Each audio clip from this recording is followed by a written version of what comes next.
नारायण मंडल। कहाँ के निवासी नारायण जी आप? जैसी कॉलोनी।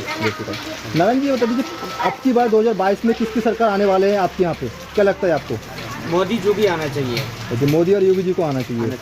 आपकी वोट 2022 में अभी विधायक के इलेक्शन आने वाले हैं, तो आपकी वोट किसको जाएंगे, क्या रुझान लगता है आपका?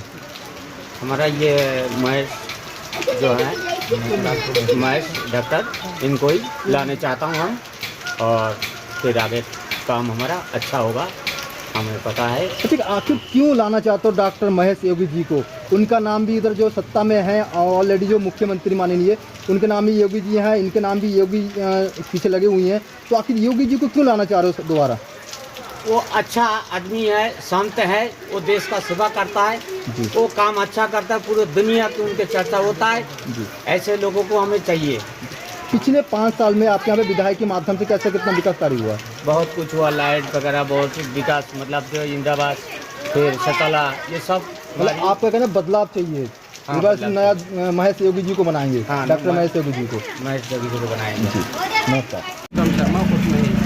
तो सर मुझे बता दीजिए, 128 विधानसभा में अभी जो चुनाव होने वाले हैं, विधायक के चुनाव, तो अब की बार किसकी सरकार होने वाले हैं, कौन आने गद्दी में, कौन बैठेंगे इस बार, क्या लगता है आपको? सरकार तो भारतीय जनता पार्टी की ही आनी है। हम भारतीय जनता पार्टी को ही सपोर्ट करेंगे, क्योंकि उन्होंने देश के लिए, हमारे धर्म के लिए बहुत कुछ अच्छा किया है।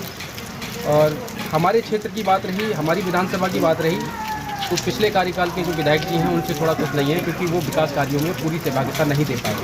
क्योंकि जो रोड हमारी ये टोंडरपुर से होती हुई और ये मुजोला से होती हुई जो कि कॉलोनी से जाती है, जीर्ण शीर्ण पिछले 10 सालों से है।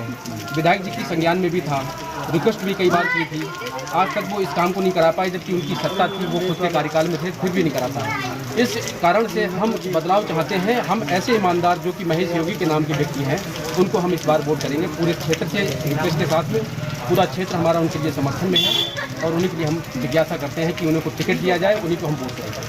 आखिरकार महेश योगी जी को क्यों ला रहे हैं सामने, क्या उद्देश्य है? ईमानदार, सभी के अच्छे नेता हैं, हमारे क्षेत्रीय व्यक्ति हैं, बीसलपुर के पास के रहने वाले हैं, अच्छी तरीके से वाकिफ हैं, अच्छे हैं।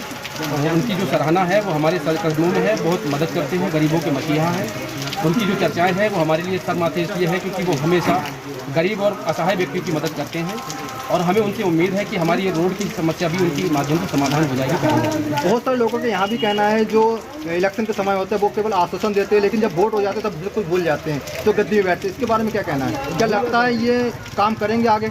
हाँ, इनसे हमारी अपेक्षाएं हैं, क्योंकि वो कह करके चले गए, 5 साल पूरे गुजार दिए, दोबारा इस क्षेत्र को कभी नहीं देखा। और हम जब भी अमरिया के लिए गुजरते हैं तो यहाँ से परेशानी का सामना करते हुए गुजरते हैं।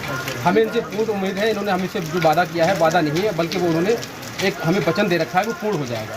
धन्यवाद। जो विधायक उम्मीदवार आ रहे हैं, तो आपकी वोट किसको जाएंगे, क्या लगता है? भारतीय जनता पार्टी के लिए जो हमारे संभावित प्रत्याशी माननीय महेश योगी जी, डॉक्टर महेश योगी जी 28 विधानसभा बरखेड़ा से संभावित प्रत्याशी हैं, और उनका इतना बढ़िया रुझान है। 2017 में भी वो लाइन में थे, किसी कारणवश पार्टी का निर्णय देर में हुआ, और वो उन्होंने पिछली बार भी तन मन धन से जो पार्टी का प्रत्याशी था उसके लिए लड़ाया। आखिरकार डॉक्टर महेश योगी जी को क्यों चुनना चाहते हो, क्या उद्देश्य है आप लोगों का? उनकी उज्जवल छवि है, और गरीबों का मसीहा है, गरीबों के साथ जाते हैं, क्षेत्र में जाते हैं, दूर दर्द करके समझते हैं। अभी हम लोग जनसंपर्क में 3 दिन से चल रहे हैं, माला कॉलोनी, जन जन की आवाज़, वहाँ पे महिलाएं धरना दिए बैठे, उन लोगों के साथ में गए, उन लोगों की बात की सुनी, उन लोगों को पूरा सहयोग करने के लिए कहा, और इस प्रकार से हम लोग उनके साथ में जनसमूह है, और उनकी उद्देश्य से भी पिछली बार भी उनसे परिचित थे, और इस बार भी उनके साथ ना जनसमूह है, जिधर वो निकल जाते हैं उधर लोग प्रणाम करते थे, बस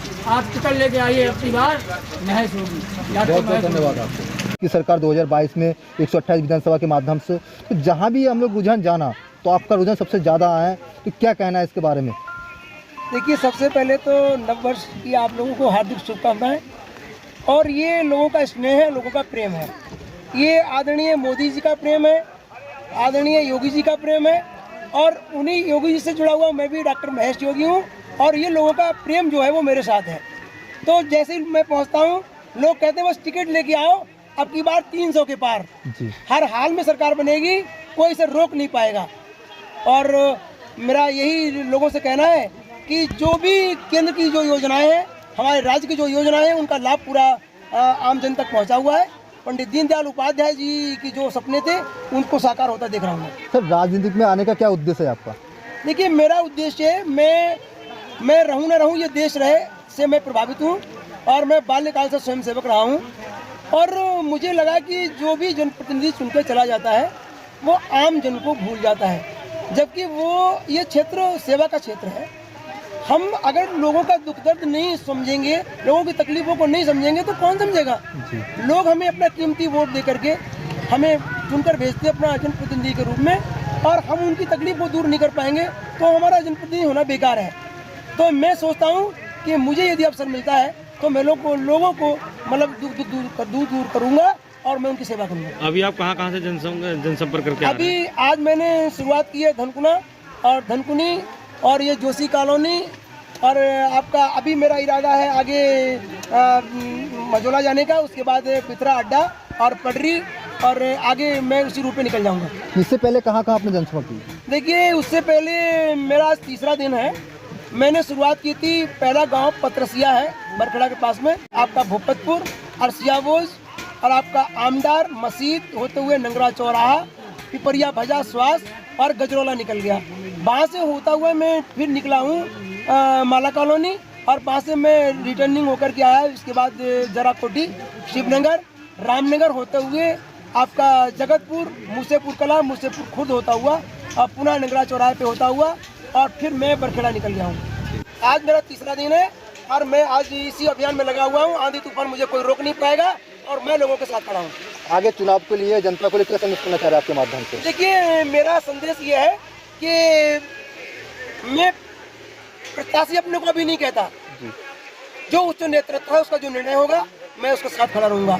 17 में भी मैंने ये कहा था कि मैं कमल लेके आया हूँ, यदि उच्च नेतृत्व मुझे मौका देगा तो मैं चुनाव लड़ूंगा, अन्यथा जिसको कमल पकड़ाएगा मैं उसके साथ खड़ा रहूँगा और उसके साथ मैं चुनाव लड़ाऊंगा और सरकार बनाऊंगा।